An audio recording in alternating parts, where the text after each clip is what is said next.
नमस्कार मित्रों, ओम digital study YouTube channel पर आप सभी का हार्दिक स्वागत, अभिनंदन। मित्रों, जैसा कि आप सभी जानते हैं कि आज राजस्थान कर्मचारी चयन बोर्ड ने लाइब्रेरियन का एग्जाम करवाया था और इस एग्जाम में राजस्थान जीके से संबंधित भी 50 क्वेश्चन पूछे गए थे। और आपको जानकर ये बड़ी खुशी होगी कि हमारे इसी चैनल पर जो भी आपको प्रीवियस ईयर के पेपर्स के मैराथन वीडियो अपलोड किए गए थे, लाइव सीरीज में हमने क्वेश्चनों का डिस्कस किया था। 98% क्वेश्चन उन्हीं वीडियोज में से यहाँ पर पूछे गए हैं और मैं आपको पहले ही बता रहा था ज्यादा से ज्यादा प्रीवियस ईयर पेपर्स पर फोकस करें और मैंने जो भी मैराथन वीडियो अपलोड किए हैं विस्तृत व्याख्या के साथ में, उन्हें आप अच्छी तरीके से देख लेंगे तो आपका राजस्थान का जीके बहुत बेहतरीन तरीके से तैयार हो जाएगा। और मैंने तो वैसे आपको 80% तक ही कहा था कि 80% का राजस्थान जीके आपको इसी पेपरों से, इसी वीडियो से मिल जाएगा। लेकिन जो 50 क्वेश्चन पूछे गए हैं, 50 में से आपको 48 क्वेश्चन तो ऐसे मिलेंगे जो हूबहू उन वीडियो में से आए हैं और कुछ क्वेश्चन सीधे उन पुराने प्रश्नों में से ना भी आए हो, लेकिन मैंने आपको जब उनका विश्लेषण करवाया था तो और भी महत्वपूर्ण तथ्य बताए थे, उनमें से भी काफी क्वेश्चन है वो आपको देखने को मिले हैं।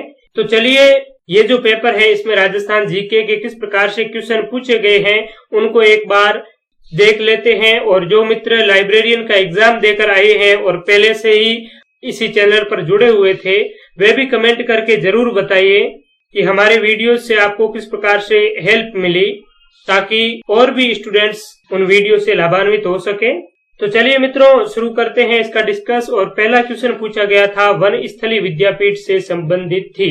तो वन स्थली विद्यापीठ से संबंधित कौन सी महिला थी? ऑप्शन है कस्तूरबा गांधी, नारायणी देवी, रतन शास्त्री या महिमा देवी। तो रतन शास्त्री है जो हीरालाल शास्त्री की धर्म पत्नी थी और इन्होंने ही हीरालाल शास्त्री के साथ में मिलकर वन स्थली विद्यापीठ स्थापित की थी। नेक्स्ट क्वेश्चन था जोधपुर के मेहरानगढ़ दुर्ग का निर्माण किसने करवाया? तो राव जोधा। देश हितैषिणी सभा को स्थापित की गई। तो देश हितैषिणी सभा ये उदयपुर में महाराणा सज्जन सिंह ने 2 जुलाई 1877 को स्थापित की गई थी। इन सभी के बारे में हम ऑलरेडी उन वीडियोज में अच्छे से डिस्कस कर चुके हैं। सभी के सभी मोस्टली क्वेश्चन है वो रिपीटेड है। अगला क्वेश्चन है राजपूत राज्यों से संधि करने वाला अंग्रेजों की तरफ से अधिकारी कौन था? तो चार्ल्स मेडकॉफ 1817-18 की संधिया में बातचीत करने वाला व्यक्ति था, जिनसे संबंधित कई बार हमने डिस्कस किए उन लाइव सीरीज में। नेक्स्ट है जोधपुर के कौन से शासक अपनी रियासत को एक स्वतंत्र इकाई के रूप में रखना चाहते थे? तो जोधपुर के हनुमंत सिंह। ये भी मोस्ट रिपीटेड क्वेश्चन था, कई बार हमने डिस्कस किया। कालीबाई राजतापाल डूंगरपुर से संबंधित है। राजस्थान में पवाड़ा का क्या मतलब है? तो पवाड़ा लोक, ऑप्शन दे रखे लोक गीत, लोक साहित्य, लोक कथा या लोक गाथा। तो ये पवाड़ा है, ये लोक गाथा है। पाबूजी की फड़ और पाबूजी के पवाड़े है वो बहुत ही प्रसिद्ध है, तो ये एक लोक गाथा है। सीताराम साधु बिजोलिया किसान आंदोलन से जुड़े हुए थे, शुरुआत इन्होंने ही की थी। गुर्जर प्रतिहार वंश के किस शासक ने अपनी राजधानी मंडोर से मेड़ता स्थानांतरित की? तो नागभट्ट प्रथम ने अपनी राजधानी है वो मंडोर से मेड़ता स्थापित की।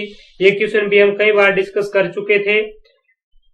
कौन से पॉलिटिकल एजेंट जोधपुर में 1857 के विप्लव में मारे गए? ऑप्शन है मेजर सावर्स, बर्टन, मैकमोसन या कर्नल ईडन।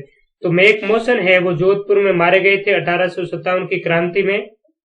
सामूगढ़ के युद्ध में दारा की पराजय का समाचार मिलते ही किस राजपूत शासक ने औरंगजेब की अधीनता स्वीकार की? तो हमने एक क्वेश्चन में डिस्कस किया था उस राजस्थान इतिहास कला संस्कृति के मैराथन वीडियो में, और उनमें क्वेश्चन पूछा गया था कि सामूगढ़ का युद्ध, धर्मत का युद्ध, इस प्रकार के युद्ध दे रखे थे और उनको कालक्रम के अनुसार सेट करना था। तो उसमें मैंने इस क्वेश्चन का अच्छे से डिस्कस किया था। तो यहाँ पर ऑप्शन नंबर डी हो जाएगा महाराजा जसवंत सिंह। महाराजा जसवंत सिंह पहले तो दारा सिखों के साथ में था और जैसे ही दारा की पराजय हुई और औरंगजेब जीत गया, तो उसके बाद में जयपुर के जय सिंह के साथ में मिलकर धीरे धीरे ये औरंगजेब की अधीनता इन्होंने स्वीकार कर ली। और फिर औरंगजेब ने इनको दक्षिण का सूबेदार भी नियुक्त किया था। और फिर औरंगजेब ने इनको दक्षिण का सूबेदार भी नियुक्त किया था। नेक्स्ट है खेजड़ी का पेड़ संबंधित है, तो गांव गांव गोगो ने गांव गांव खेजड़ी, ये हमने कई बार डिस्कस किया है, गोगा जी। मेवाती बोली अलवर से संबंधित है और घूमर नृत्य का आयोजन होता है। घूमर नृत्य है, ये तीज के अवसर पर इस नृत्य का आयोजन किया जाता है। नेक्स्ट है गणेश्वर सभ्यता किस काल से संबंधित है, तो गणेश्वर सभ्यता को ताम्रयुगीन संस्कृति की जननी कहा जाता है, तो ये काल कौन सा हो गया, ताम्रयुगीन या ताम्रकांस्य युग। ठीक है, आगे राज प्रशस्ति की रचना किसने की, तो रणछोड़ भट्ट ने राज प्रशस्ति की रचना की थी। अली बख्शी ख्याल कौन से क्षेत्र में लोक प्रचलित नाट्य शैली है, तो ये अलवर का है। मुंशी महारानी की छतरी भी अलवर में ही है। सभी क्वेश्चन बहुत ही इजी है, मोस्ट रिपीटेड क्वेश्चन है। जयपुर चित्रकला शैली का स्वर्ण काल किस शासक के काल को कहा जाता है, ऑप्शन है सवाई मान सिंह, प्रताप सिंह, जय सिंह या ईश्वरी सिंह। तो सवाई प्रताप सिंह के काल को जयपुर चित्रकला शैली का स्वर्ण काल कहा जाता है, ऑप्शन बी है करेक्ट। जीवन कुटीर के गीत हीरालाल शास्त्री के द्वारा लिखे गए थे। प्रत्यक्ष जीवन शास्त्र, जीवन कुटीर, प्रलय प्रतीक्षा, नमो नमे, ये सभी हीरालाल शास्त्री के हैं। हमने कला संस्कृति के वीडियो में अच्छे से डिस्कस किया है इनके बारे में। संत दरियाव जी रामस्नेही संप्रदाय की रैण शाखा के संस्थापक हैं। और राजस्थान का कौन सा जिला कानन मेला से संबंधित है, तो कानन मेला से संबंधित बाड़मेर जिला होगा, ऑप्शन नंबर ए है करेक्ट आंसर। भीमलाट विजय स्तंभ स्थित है। मित्रों, जब बीएसटीसी का एग्जाम हुआ था तो इसमें प्रश्न पूछा गया था कि राजस्थान का प्रथम विजय स्तंभ कौन सा है, तो भरतपुर में राजस्थान का प्रथम विजय स्तंभ और इसे ही भीमलाट विजय स्तंभ कहा जाता है। हम्मीदासों के अनुसार रणथंभौर किले का प्रारंभिक नाम क्या था, तो यहाँ पर ऑप्शन नंबर बी है करेक्ट आंसर। और कौन सी सिंचाई परियोजना सबसे पुरानी है, तो गंग नहर है, ये सबसे पुरानी सिंचाई परियोजना है। 1927 में इसकी शुरुआत की गई थी। राजस्थान का दक्षिणतम अक्षांश है, तो 23 डिग्री 3 मिनट उत्तरी अक्षांश राजस्थान का दक्षिणतम अक्षांश है। और अगला क्वेश्चन है कौन सा समतल उच्च मैदान हेरोन महोदय द्वारा तृतीय पेनी प्लेन के रूप में पहचाना गया, तो हेरोन महोदय द्वारा मालपुरा करौली का जो मैदान है ये तृतीय पेनी प्लेन के रूप में पहचाना गया। मित्रों, वैसे मैंने आपको बताया ही था कि एक दो क्वेश्चन आपको नए मिल सकते हैं ऐसे, लेकिन ये जो क्वेश्चन है इनमें जो ऑप्शन दे रखे हैं, अगर आपने भौतिक प्रदेश राजस्थान के अच्छे से पढ़ा है और मेरा जो ज्योग्राफी का मेगा वीडियो भी आपने अच्छे से देखा है, तो आप इस क्वेश्चन को इन ऑप्शंस के अकॉर्डिंग भी अच्छे से सही कर सकते हैं। मैंने आपको डग गंगधार की उच्च भूमि के बारे में भी बताया था, और ये जो मालपुरा करौली का मैदान है इसके बारे में भी मैंने बताया था। जो राजस्थान की ग्रेट बाउंड्री फॉल्ट है, मान सीमा भ्रंश है, इसके सहारे भी ये भी फैला हुआ है। तो इस प्रकार से आप ऑप्शंस के माध्यम से ही ऐसे क्वेश्चनों को इजीली सोल्व कर सकते हैं।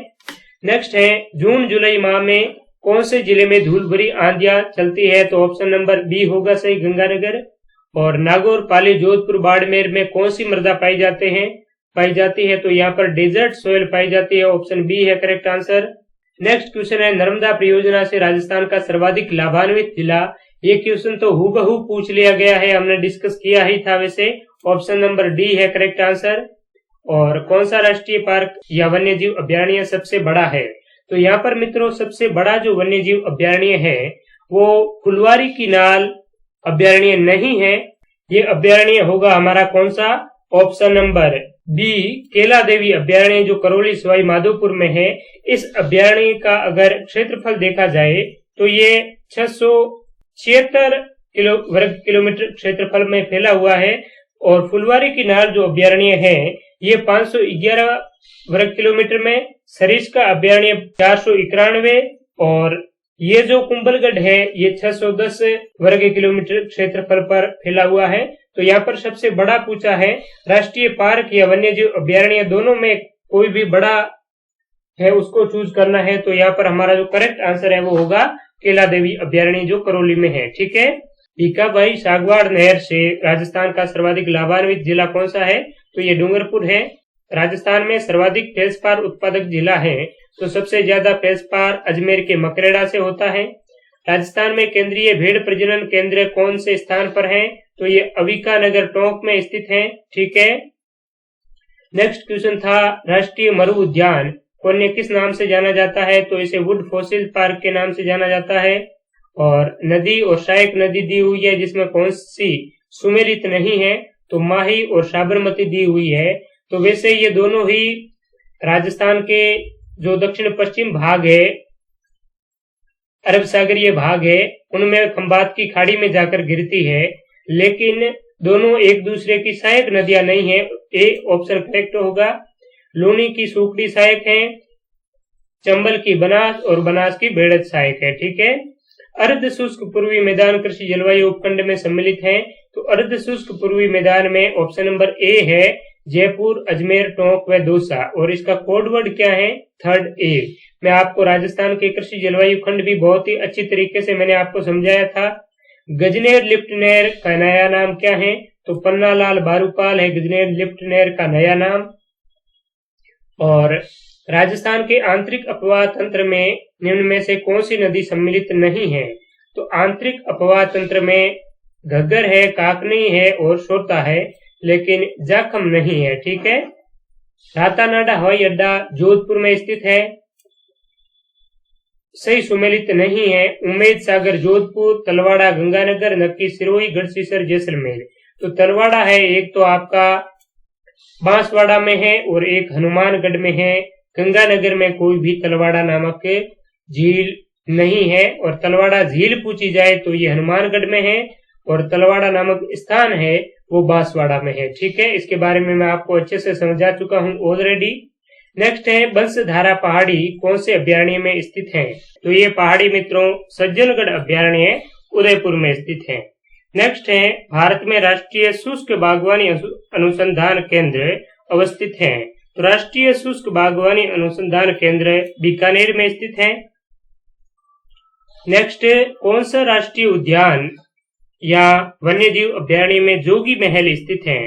तो रणथंभौर राष्ट्रीय उद्यान में ही जोगी महल स्थित है। और नेक्स्ट है मूंगफली की फसल के उत्पादन के लिए सर्वश्रेष्ठ मृदा कौन सी है? ऑप्शन है जलोढ़ मृदा, रेगुर मृदा, काली मृदा या पीली मृदा। तो मूंगफली विशेष तौर पर जो ब्लूई मृदा होती है, ब्लू दोमट मृदा, उनमें उत्पादित होती है। लेकिन राजस्थान के जो जलोढ़ मृदा वाला प्रदेश है, यानी कि जो उत्तर पूर्वी मैदान है, थर्ड ए कृषि जलवायु खंड है, इन जलवायु खंड में भी मूंगफली उत्पादित होती है। और यहाँ पर जो मृदा है वो अल्फीसोल प्रकार की है, जलोढ़ मृदा है। तो यहाँ पर सबसे जो सुटेबल आंसर है वो एक हो जाएगा, ऑप्शन जलोढ़ मृदा।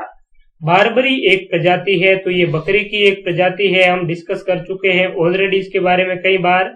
और फेल्सपार खनिज कौन सी चट्टानों में मिलता है?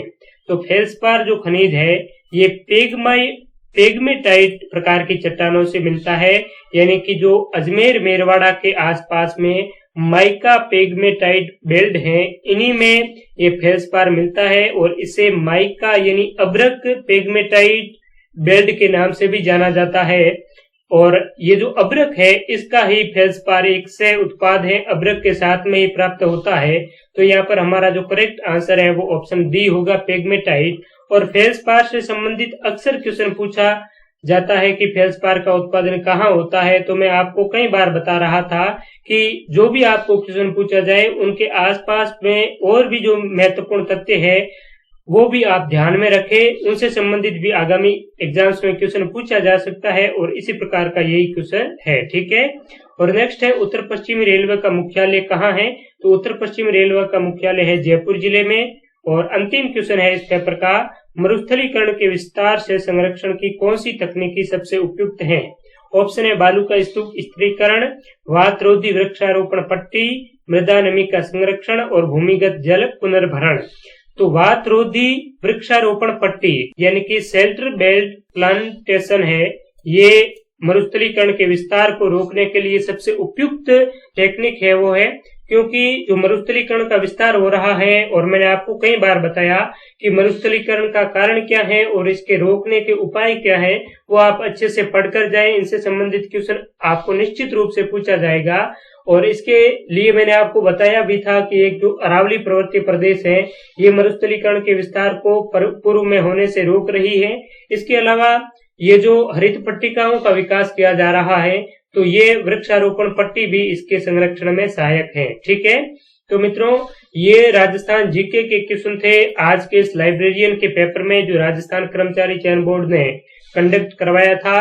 और जो मित्र हमारे इस चैनल से पहले से जुड़े हुए थे तो उनका ये पेपर निश्चित रूप से बहुत ही अच्छी तरीके से उन्होंने अटेम्प्ट किया होगा, क्योंकि 98% वही क्वेश्चन है जो मैंने आपको प्रीवियस ईयर के पेपरों के माध्यम से करवाए थे। और कुछ क्वेश्चन अगर हूबहू रिपीट ना भी हुए हो, लेकिन मैंने जो एक्स्ट्रा महत्वपूर्ण फैक्ट्स बताए थे उनसे आपका बहुत ही अच्छी तरीके से राजस्थान जीके का ये सेक्शन है वो तैयार हो गया था। और जिनके भी आगामी एग्जाम है, जैसे जेईए का है, फार्मासिस्ट का है, इन्वेस्टिगेटर का है, पटवार का है, तो उन अभ्यर्थियों को भी मैं यही सुझाव देना चाहूंगा कि जो मैंने प्रीवियस ईयर पेपर्स के 3 मैराथन वीडियो के माध्यम से बेहतरीन तरीके से आपको विश्लेषण प्रोवाइड करवाया है, उन्हें आप निश्चित तौर पर जरूर देखिए।